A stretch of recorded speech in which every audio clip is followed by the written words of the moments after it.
अभी हम जिस मूवी को एक्सप्लेन करने जा रहे हैं उस मूवी का नाम है द अदर लैम्प। तो मूवी की शुरुआत होती है और हम एक कल्ट को देखते हैं। इस कल्ट में ज्यादातर महिलाएं और लड़कियां ही थी। इस कल्ट में जितने भी लोग थे उनका बाहर की दुनिया से कोई भी लेना देना नहीं था, क्योंकि ये सारे जंगल और पहाड़ों के बीच में रहा करते थे। इस पूरे कल्ट में केवल एक आदमी था जिसका नाम शेफर्ड होता है। शेफर्ड यहाँ का लीडर था और ये यहाँ पर जो भी कहता था महिलाएं इसकी बात बिना कुछ सोचे समझे ही मान लेती है। इस कल्ट में जितने भी औरतें रेड ड्रेस में थी वो सारी शेफर्ड की वाइफ थी और जो लड़कियां ब्लू ड्रेस में होती हैं वो शेफर्ड की बेटियां थी। शेफर्ड की जितनी भी वाइफ थी ये सब शेफर्ड की बात बिना कुछ सोचे समझे ही मान लेती थी, क्योंकि इनका मानना था कि शेफर्ड ही इनका भगवान है। दरअसल ये सारी औरतें अपनी जिंदगी से हार मान गई थी, लेकिन जब ये शेफर्ड के पास आई तब से शेफर्ड ने उनकी पूरी जिंदगी ही बदल दी।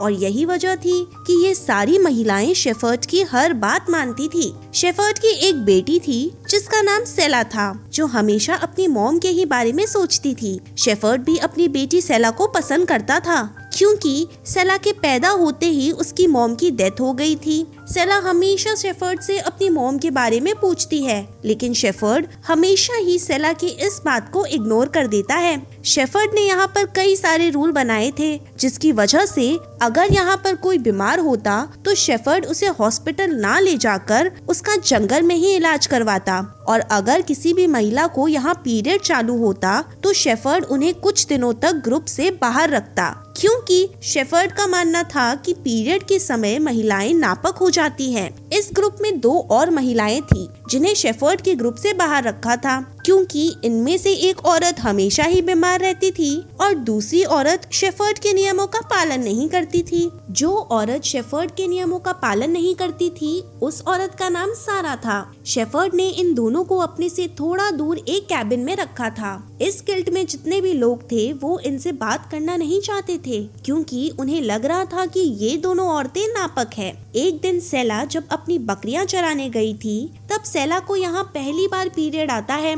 सेला इस चीज को समझ नहीं पाती और ये यहाँ चिल्लाती है। सेला यहाँ घबरा कर एक बकरी भी मार देती है। शाम को सेला जब घर आती है तब ये अपने पीरियड के बारे में किसी को कुछ नहीं बताती, क्योंकि सेला जानती थी कि अगर इसके पीरियड के बारे में किसी को भी पता चला तो इसे इस ग्रुप से निकालकर सारा के पास रहने के लिए भेज दिया जाएगा। शेफर्ड जब सेला से उस मरी हुई बकरी के बारे में पूछता है तब सेला यहाँ झूठ बोलती है और कहती है कि उस बकरी को कोई जंगली कुत्ते ने मारा है। शेफर्ड को सेला की बातों पर यकीन था और ये इसे कुछ भी नहीं कहता। रात में 2 ऑफिसर शेफर्ड के पास आते हैं। ऑफिसर शेफर्ड से कहते हैं कि अभी इलेक्शन का टाइम चल रहा है, इसलिए तुम जल्दी से अपने ग्रुप को लेकर यहाँ से चले जाओ, नहीं तो इलेक्शन खत्म होने के बाद तुम्हें तुम्हारे ग्रुप के साथ अरेस्ट कर लेंगे, क्योंकि ये सीधा मोदी जी का आदेश है। अगली सुबह शेफर्ड अपनी वाइफ और बेटियों से कहता है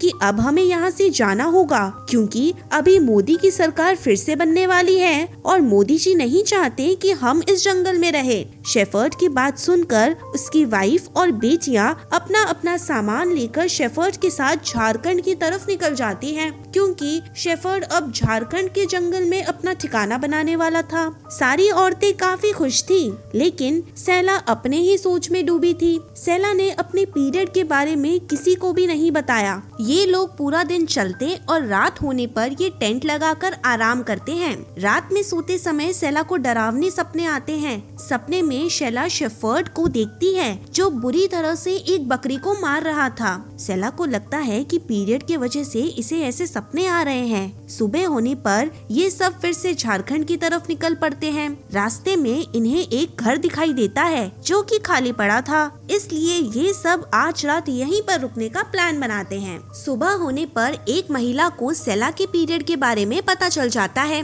वो महिला शेफर्ड को सेला के पीरियड के बारे में बता देती है, जिसकी वजह से शेफर्ड सेला को कुछ दिनों तक सारा के साथ रहने के लिए भेज देता है। पहले तो सेला सारा से बात नहीं करती, लेकिन धीरे धीरे ये उससे बात करती है। सारा सेला को शेफर्ड के बारे में कई सारी चीजें बताती है। सारा कहती है कि जब तुम पैदा हो रही थी तब तुम्हारी माँ बीमार थी। शेफर्ड चाहता तो तुम्हारी माँ को हॉस्पिटल ले जाकर उनकी डिलीवरी कराकर उन्हें बचा सकता था, लेकिन वो इसकी माँ को हॉस्पिटल लेकर नहीं गया, जिसकी वजह से सेला जब पैदा हुई तब उसकी मॉम तुरंत ही यहाँ मर गई थी। सेला सारा से कहती है कि शेफर्ड ने तुम्हें अपने ग्रुप से अलग रखा है, तो तुम यहाँ से भाग क्यों नहीं जाती। सारा कहती है कि मेरे पास खोने के लिए कुछ भी नहीं है, इसलिए मैं जब तक यहाँ जिंदा हूँ तब तक मुझे यहीं पर रहना पड़ेगा। सारा शेफर्ड के बारे में कई सारी चीजें जानती थी, इसलिए शेफर्ड ने इसे अपने ग्रुप से अलग रखा था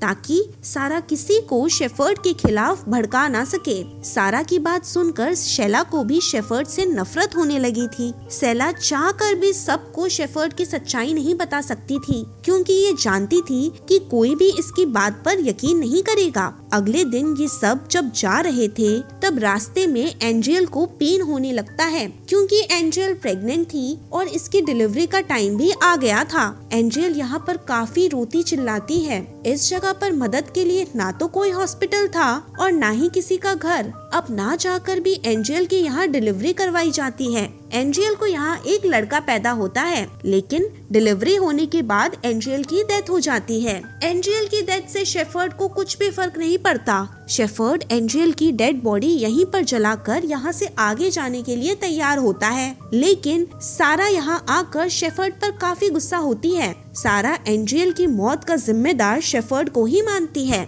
सारा एंजेल के बच्चे को लेकर हमेशा के लिए शेफर्ड के कल्ट से दूर चली जाती है, क्योंकि एंजेल का बच्चा एक लड़का था और नियम के मुताबिक इस कल्ट में लड़कों के लिए कोई भी जगह नहीं थी। सारा जब इस ग्रुप से जाती है तब ये सेला से कहती है कि तुम्हें शेफर्ड की सच्चाई उन सब के सामने लेकर आनी होगी, क्योंकि शेफर्ड एक बहुत ही घटिया किस्म का इंसान है। जाते जाते सभी लोग काफी थक गए थे। शेफर्ड को भी यहाँ लगता है कि शायद ये झारखंड जाने वाले रास्ते को भूल गया है। तभी ग्रुप की एक लड़की कहती है कि इसे लग रहा है कि शायद झारखंड उस तरफ है। अपनी बेटी की इस बात से शेफर्ड काफी जल जाता है। शेफर्ड को यहाँ लगता है कि अब इसकी बेटी इसका लीडर बनना चाहती है। इस बात से शेफर्ड काफी गुस्से में अपनी बेटी को मारने लगता है। सेला भी ये सब देख रही थी, लेकिन ग्रुप में से कोई भी उस लड़की को शेफर्ड से नहीं बचाता। कुछ दिनों के बाद ये सभी लोग झारखंड तो नहीं पहुंचते, लेकिन हाँ, ये एक लेक के पास आते हैं। शेफर्ड यहाँ कहता है कि अब ये सभी लोग यहीं पर डेरा डंबू लगाकर रहेंगे,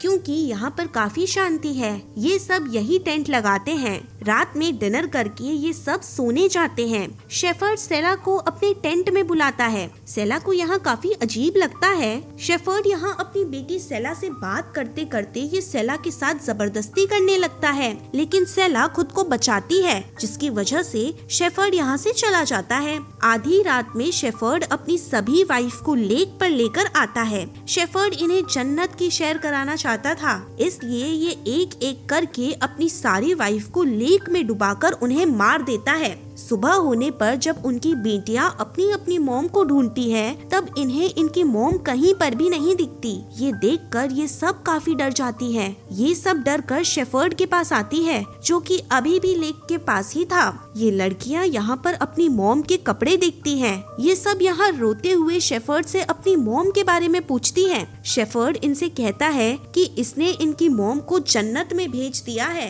इसलिए अब तुम्हें अपनी मॉम की जगह लेनी होगी। तुम लोग आज से मेरी बीवी बनकर रहोगी और तुम में से मेरी सबसे प्यारी बीवी सेला होगी। सेला जो भी तुमसे कहेगी वो सब तुम्हें मानना पड़ेगा। सेला कहती है कि मैं तुम्हारी बीवी नहीं बनूंगी, क्योंकि अब मैं तुम्हारे बारे में सब जान गई हूँ और इसलिए मैं इस कल्ट को छोड़कर यहाँ से जा रही हूँ। सेला की इस बात से शेफर्ड इस पर काफी गुस्सा होता है और ये सेला को एक थप्पड़ मारता है। सेला भी शेफर्ड के टॉर्चर से ऊब गई थी, इसलिए ये भी शेफर्ड को थप्पड़ मारती है। इसके बाद हम 2 ऑफिसर को देखते हैं जिन्हें लेक के किनारे डेड बॉडी मिलती है जो कि लेक से बहकर यहाँ पर आ गई थी। ऑफिसर को जंगल में शेफर्ड की भी बॉडी मिलती है। दरअसल शेला ने अपनी बहनों के साथ मिलकर शेफर्ड को मार दिया था। शेला शेफर्ड को मारकर खुद को और अपनी बहनों को शेफर्ड से आजाद कर लेती है और इसी के साथ ये मूवी यहीं पर खत्म हो जाती है। Thanks for watching guys.